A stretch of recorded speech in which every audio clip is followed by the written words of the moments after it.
வளர்ச்சி என்ற விஷயம் தொடர்பான ஒரு கேள்வி. தாவரங்களை வளர்ச்சி அளக்கிற கருவி என்ன? வில் ஒக்சரோமானி அல்லது வளர்ச்சி மானி. அந்த வில் ஒக்சரோமானி உங்களுக்கு எல்லாரும் தெரியும், கேள்விப்பட்டிருக்கோம். அதுல 7ஆம் ஆண்டு 6ஆம் ஆண்டு படிச்சிருப்பீங்க.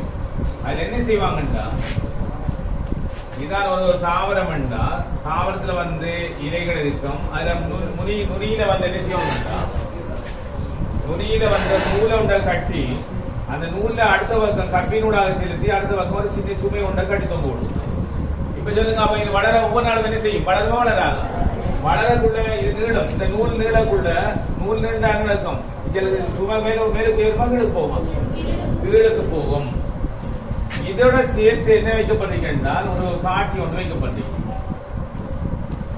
இப்ப நாங்க இது ஆரம்பத்தில் பூச்சி எதிர்க்கின்றோம். படிப்படியாக இது திரும்பும். எப்படி திரும்பும் என்றால், இது வளர வளர கொண்டா இந்த இதுல மாற அந்த நூல் வந்து கீழ் நோக்கி இழுக்கப்பட இந்த கப்பி என்ன செய்யும்?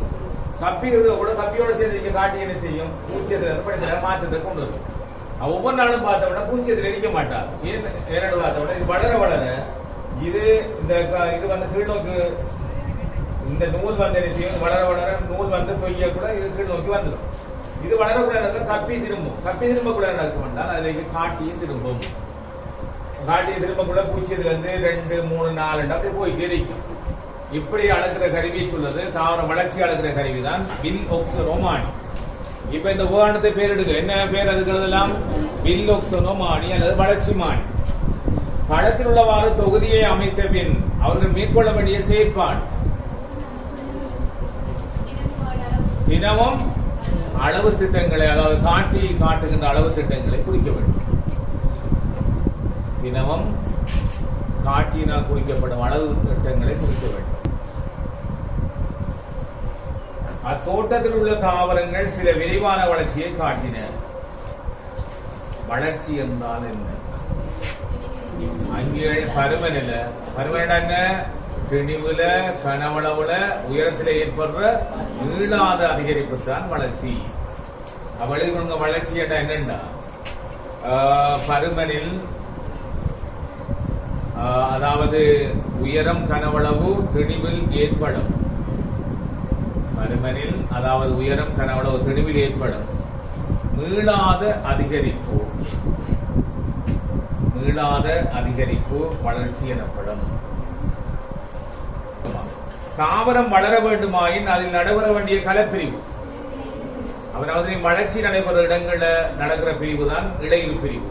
அப்படின்னா கலப்பிரிவுல 2 வகை, இடையிறு பிரிவு, ஒடுக்க பிரிவு. நிறமுத்த எண்ணிக்கையில மாற்றம் இல்லாத வகையில 2 கலங்கள் உருவாகினால் அது இடையிறு பிரிவு. நிறமுத்த எண்ணிக்கை அரைவாசியாக்கப்பட்ட நிலையில 4 வகைக்கலம் வந்தால் ஒடுக்க பிரிவு. அப்படின்னா வளர்ச்சி நடக்கிற இடம் என்றபடியாக இடையிறு பிரிவு நடக்கும். சரி, இப்ப கலப்பிரிவு கட்டிக்கு அதுக்கு நாம சொல்லக்கூடிய இருக்கணும். இக்கலப்பிரிவு மாறாமல் பண்ண வேண்டிய காரணம், இடையிறு பிரிவு எது மாற மாட்டார்? நிறமுத்த எண்ணிக்கை மாற மாட்டார். பி கேள்விக்கு அப்படியே விடைய நீங்க அப்படியே ஃபுல்லா செய்யலாம். சின்ன லேசானங்கள் தான் நம்ம பார்த்துவாங்க. இப்ப பாருங்க, ஒளித்தொகுப்புனால் முக்கியமான காரணிகள் என்னென்ன? சூரிய ஒளி, நீர், கார்பன் டை ஆக்சைடு, பச்சையம். அப்ப இந்த 4ம் வரக்கூடியதாக தான் வரைவிலக்கணம் நாங்கள் எழுதிப்பீங்க.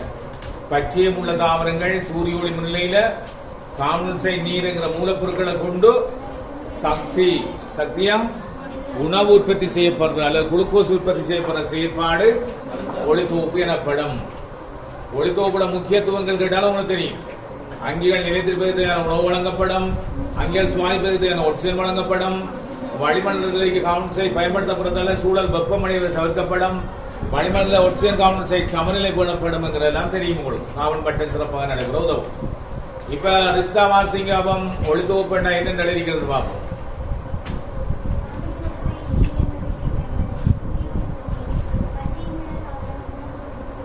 சரிதானே? அது அப்படியே சூரிய ஒளி முன்னிலையில பச்சையம் உள்ள தாவரங்கள் கார்பன் டை ஆக்சைடு நீரை பயன்படுத்தி உணவு தயாரிக்கும் செயற்பாடு. சரி, அதே போல அடுத்த 2வது கேள்வி என்ன எழுதிகள் பார்ப்போம். சூரிய ஒளி இங்க பார்ப்போம், வெப்பனா பார்ப்போம். ஒளித்தொகுப்புக்கு அவசியமான காரணிகள் 4 காரணிகள் இருக்கு. என்னென்ன காரணிகள் அவசியம் என்று பார்த்திருக்கோம். பச்சையம் சூரிய ஒளி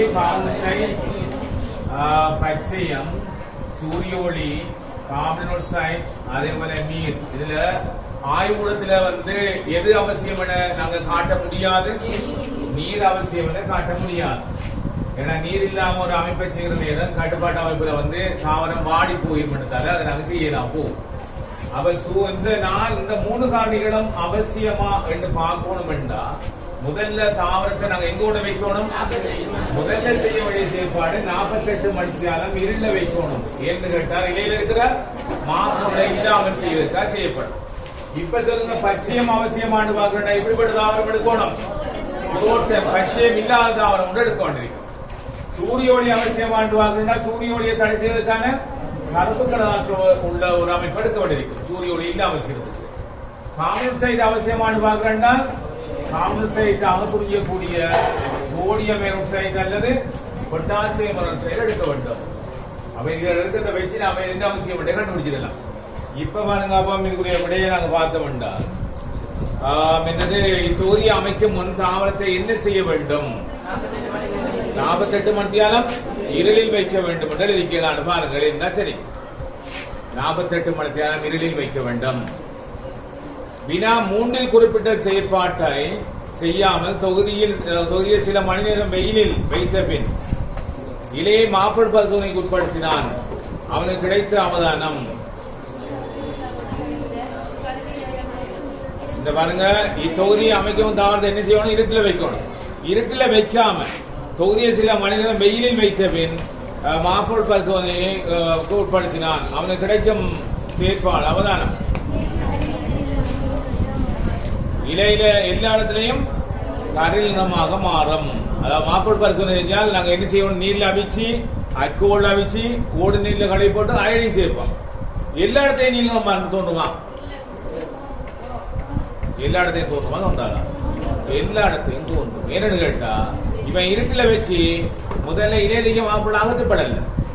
அகற்றப்படாட்டி தான் இப்ப கேட்டீங்க. அகற்றப்படாம அப்படி சூரிய உள்ள வச்சு போட்டு மாப்பல் பரிசோதனை செஞ்சால் எல்லா இடத்தையும் மாப்பல் இருக்கிறதால எல்லா இடத்தையும் கரிநிலம் தோன்றும். அப்ப நீங்க அதுக்கு விடலோனும் சகல இலையின் பகுதியிலும் கரிநிலம் தோன்றியது என்று எழுதணும். இலையின் சகல பகுதிகளிலும் கரிநீலம் தோன்றியது.